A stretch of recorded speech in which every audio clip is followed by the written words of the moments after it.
on site if that works. Okay, then we will start off with David Metaman. LeBron, you guys went on, I think, a 75-30 run after falling down 13 early. What allows you guys to have success like that over a sustained period of time, a run like that? Paying attention to detail. I'm physical enough, and you have to get a feel for how hard Miami plays. And I think they smacked us in the mouth, and we got a sense of that, and so we knew how hard we had to play if we wanted to try to make it a game. And from that moment when it was 23-10, we started to play to our capabilities. We started flying around. We started getting defensive stops in. We started sharing the ball a lot better offensively, and just got into a really good groove. All right, Kyle Goon. For AD, thank you. For AD, obviously his first finals game, what'd you see about his preparation? Was there any advice you gave him, and to see him perform like that, what do you feel about that? I don't feel anything. I expected out of him. Didn't need to give him no advice. We've been preparing for this moment all season. He's been preparing for this moment all season. And I'm happy to be on the same floor with him in the same uniform. And he was, once again, a force every facet of the game, both offensively and defensively. All right, Dan. LeBron, you've felt the buzz of the NBA Finals 9 times in your career. What was it like today with nobody there, the sound? I mean, I know you're used to bubble basketball at this point, but on this stage, what did it feel like to play a finals game? It felt great. It felt great. I've been preparing for this moment for quite a while. And fans, the inner challenge for myself and the way I prepared myself, it felt amazing to be playing in the finals once again. Okay, Rachel Nichols. LeBron, you've seen plenty of times over the years where if one team has a bunch of injuries, the other team kind of floats a little bit and doesn't come at them as hard. How do you make sure that you guys don't do that in game 2? We got so much more work to do. The job is not done, and we're not satisfied with winning one game. It's that simple. Already, Chris. Thanks. Bron, there was a few times where you guys got up big, and then there was a lot of celebrating going on, and I seen you sometimes you had to rein them in a little bit. What do you from your experience, what have you seen in the past that got you to the point where you felt like sometimes you just say like, okay, let's keep it on task? The best teacher in life is experience, and I've experienced moments in my career, finals games, where you had all the momentum in the world and you felt like you had the game under control, and one play here or one play there could change the course of a series or change the course of a game. And one in particular that always rings home for me is Game 2, the 2011 Finals in Miami versus Dallas. D. Wade hits a 3 right by that bench. I believe put us up either 13 or 17.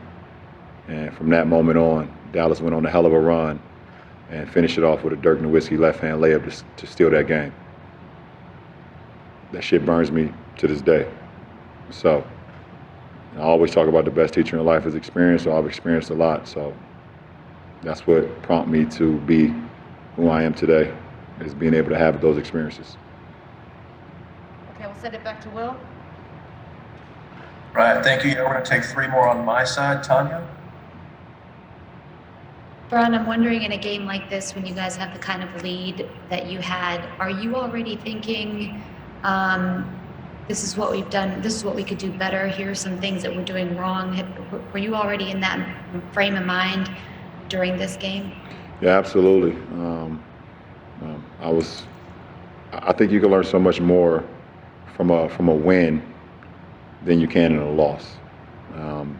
And I can't wait to get, for tomorrow for us to get back together and watch the film and see ways we can be better and see some of the breakdowns that we had especially in that fourth quarter, especially in that first 6 minutes of the first quarter, where we could be so much better defensively and also so much better offensively. So I can't wait. I'm extremely amped up about watching the film with our ball club tomorrow.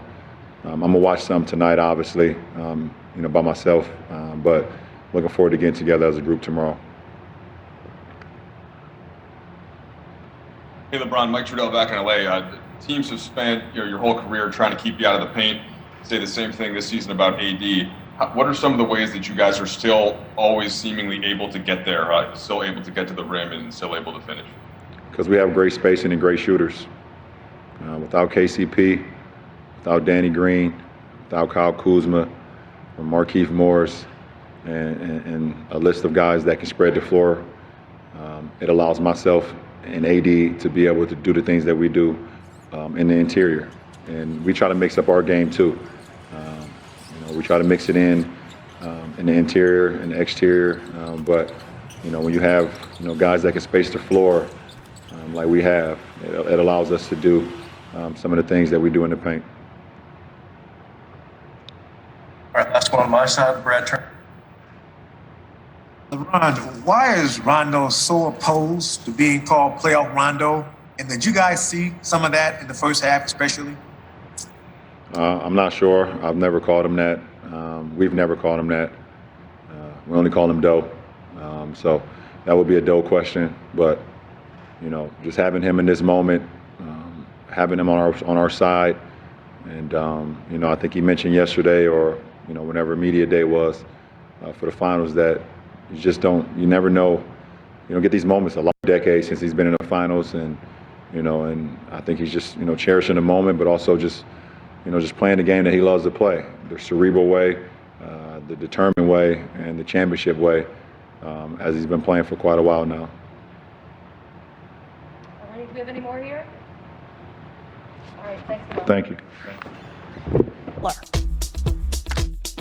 We're going to get started with Mark Medina. Hey, Jimmy, you've obviously played through it, but how's your ankle holding up after all this? A little bit sore. I'll be okay, some treatment, and get ready to go again. I think I got to be ready to go. So we'll see how it feels tomorrow, but I'm going to be fine.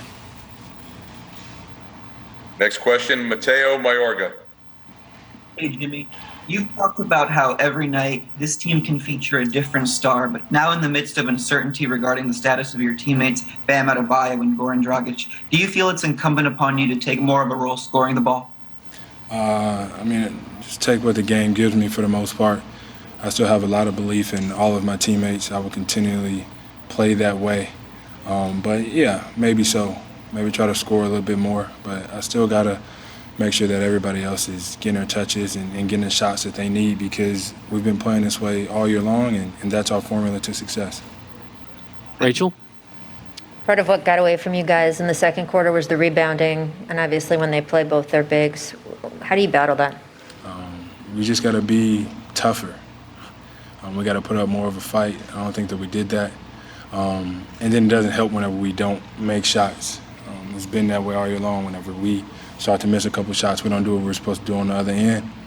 I think we should always think about letting our defense, for sure, our rebounding, start it off for us, and then, hopefully we start to make shots. Malika? I know he's not your favorite Dragic brother, but you're very close with Goran. To watch him kind of go down like that, to fight to stay out there, to want to come back in the game, to not be able to come back in the game, how do you support him? How do you let him lean on you right now? Just let him know that I and we are here for him. We know how much he wants to win, how much he wants to go to war and battle with us. And obviously, we love him for that, and we want him out there with us. But whatever the doc tell him to do, that's what he got to do. I understand that he wants to go out there and compete, and obviously we want him out there with us, but he got to take care of himself first. Next question, Manny Navarro. Hey, Jimmy. K-Nunn went in there and played really well for you guys with those 18 points. Just how encouraging is that, especially for a guy who's been waiting and hungry and dying to get in there? That's what he does. He stayed ready. He's always working on his game. And he's he's in it to win it. Whenever his number and name's called, he's ready to play. He knows the schemes, and it looks like he's going to be in this rotation. I sure hope so, because he definitely showed what he can do on the big stage tonight. Thank you. Next question, Nick Friedel. Jimmy, you guys have prided yourself all season as being a no excuse team.